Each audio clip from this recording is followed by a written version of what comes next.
नमस्कार बंधुरा रिंकुर हेसेले स्वागत। बंधुरा सबाई केमन आछेन? आज चले एसेछि आपनादेर काछे एक नतून रेसिपि निये, लाल लोटे शाकेर आलू दिए पोस्त। तो बंधुरा एकेबारे भिन्न धरनेर भिन्न स्वादेर नतून रेसिपि। এই রেসিপিটা আপনারা অবশ্যই স্কিপ না করে পুরো ভিডিওটা দেখবেন। পুষ্টিগুণে ভরপুর এই লাল শাক রেসিপিটা দেখে নেওয়া যাক। লাল শাকের পোস্ত রেসিপি বানানোর জন্য আমি এক আঁটি লাল শাক নিয়ে নিয়েছি।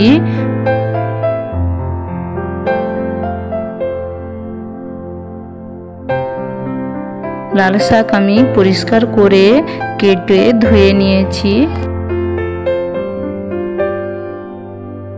আর নিয়ে নিয়েছি একটা ছোট সাইজের আলু আমি টুকরো করে কেটে ধুয়ে নিয়েছি।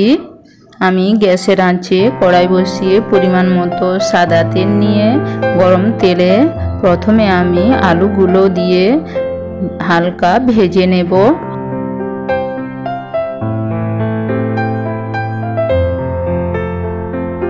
आलू हालका भाजा हो गिয়েছে। এবার আমি এর মধ্যে কেটে রাখা লাল নোটে শাকগুলো দিয়ে দেব।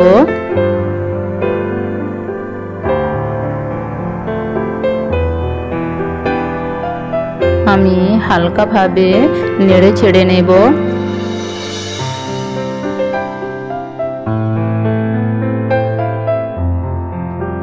হালকা নেড়ে চেড়ে নিয়ে এবার আমি এর মধ্যে পরিমাণ মতো লবণ অ্যাড করব।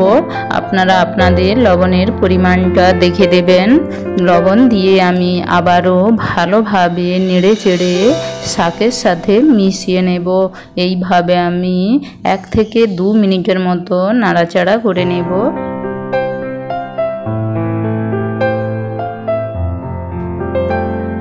এবার আমি 5 মিনিটের জন্য ঢেকে দেব। গ্যাসের আঁচটা অবশ্যই মিডিয়াম ফ্লেমে রাখবেন। 5 মিনিট পর দেখুন বন্ধুরা আমার শাক প্রায় হালকা সেদ্ধ হয়ে গিয়েছে। আমি আবারও নেড়ে চেড়ে নেব।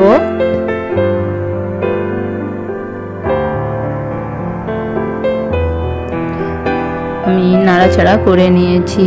এবার আমি একটা পাত্রে শাক ঢেলে রাখবো। দেখুন বন্ধুরা আমি একটা পাত্রে ঢেলে নিয়েছি। আমি আবারও গ্যাসের আঁচে কড়াই বসিয়ে গরম তেলের মধ্যে প্রথমে আমি বড়িগুলো ভেজে নেব।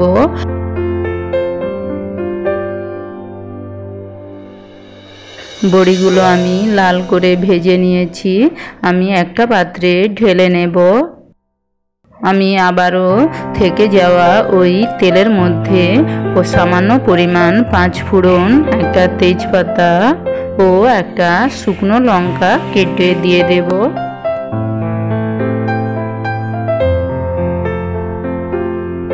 এবার আমি এর মধ্যে পরিমাণ মতো পেঁয়াজ কুচি দিয়ে আবারও আমি ভালোভাবে নাড়াচাড়া করে নেব। আমি পেঁয়াজগুলো হালকা ভেজে নেব।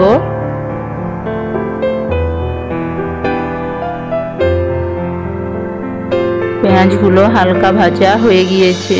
এবার আমি এর মধ্যে বেটে রাখা পোস্ত বাটা দিয়ে আমি হালকা নেড়ে চেড়ে নেব।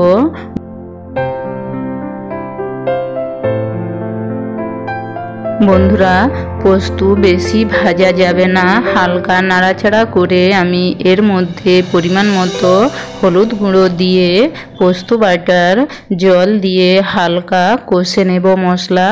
বন্ধুরা এই লাল শাক পুষ্টিগুণে ভরপুর। এই লাল শাকের মধ্যে প্রচুর পরিমাণে ক্যালসিয়াম ও কার্বোহাইড্রেটে পরিপূর্ণ। এছাড়া প্রায় সমস্ত পুষ্টিগুণগুলো এই লাল শাকের মধ্যে আছে। এবার আমি এর মধ্যে সেদ্ধ করে রাখা লাল নোটে শাক ও আলু আমি দিয়ে আবারও ভালোভাবে 2 মিনিটের মতো নাড়াচাড়া করে মিশিয়ে নেব। বন্ধুরা, আমরা যদি প্রত্যেক দিন আমাদের খাদ্য তালিকায় সামান্য পরিমাণ এই লাল শাক রাখি, তাহলে দেখবেন বন্ধুরা আমাদের ম্যাক্সিমাম রোগ প্রতিরোধক ক্ষমতা এই লাল শাক থেকেই পাওয়া যাবে। এবার আমি 5 মিনিটের জন্য ঢেকে দেব। অবশ্যই গ্যাসের আঁচটা লো ফ্লেমে রাখবো। 5 মিনিট পর আমি ঢাকা সরিয়ে নিয়েছি। দেখুন বন্ধুরা, আমার লাল শাকের পোস্ত প্রায় হয়ে এসেছে। আমি আবারও ভালোভাবে নাড়াচাড়া করে নেব। বন্ধুরা, এই লাল শাকের উপকারিতা বলে শেষ করা যাবে না। আমাদের ব্লাডে কোলেস্টেরল এই লাল শাক কমায়, এছাড়াও ক্যান্সারের মতো রোগ প্রতিরোধক ক্ষমতা গড়ে তোলে, এছাড়াও হাড়ের ক্যালসিয়ামের অপূর্ণতা দূর করে। এবার আমি শাকের মধ্যে সামান্য পরিমাণ কাঁচা সর্ষের তেল দিয়ে দেব। এছাড়াও দিয়ে দেব ভেজে রাখা বড়িগুলো দিয়ে আমি আবারও ভালোভাবে মিশিয়ে নেব।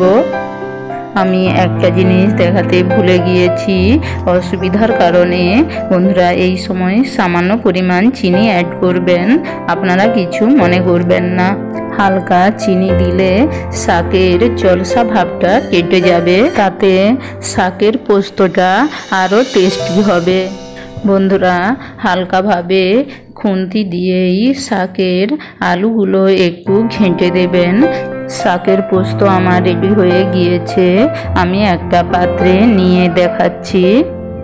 বন্ধুরা, আমার রেসিপিটা যদি আপনাদের ভালো লাগে তাহলে অবশ্যই লাইক কমেন্ট করে দেবেন এবং নতুন নতুন ভিডিও পাওয়ার জন্য আমার চ্যানেলটা আপনারা সাবস্ক্রাইব করে রাখবেন এবং পাশের বেল বটনে ক্লিক করে রাখবেন। বন্ধুরা দেখুন, লাল শাকের পোস্ত দেখতে কত সুন্দর হয়েছে এবং খেতেও দুর্দান্ত। বন্ধুরা এইভাবে বাড়িতে অবশ্যই একবার হলেও বানিয়ে খাবেন। বন্ধুরা আজ তবে এতটাই, আবার দেখা হবে নতুন কোনো রেসিপি নিয়ে। ততক্ষণে আপনারা সবাই ভালো থাকুন, সুস্থ থাকুন এবং আমার সঙ্গে থাকুন।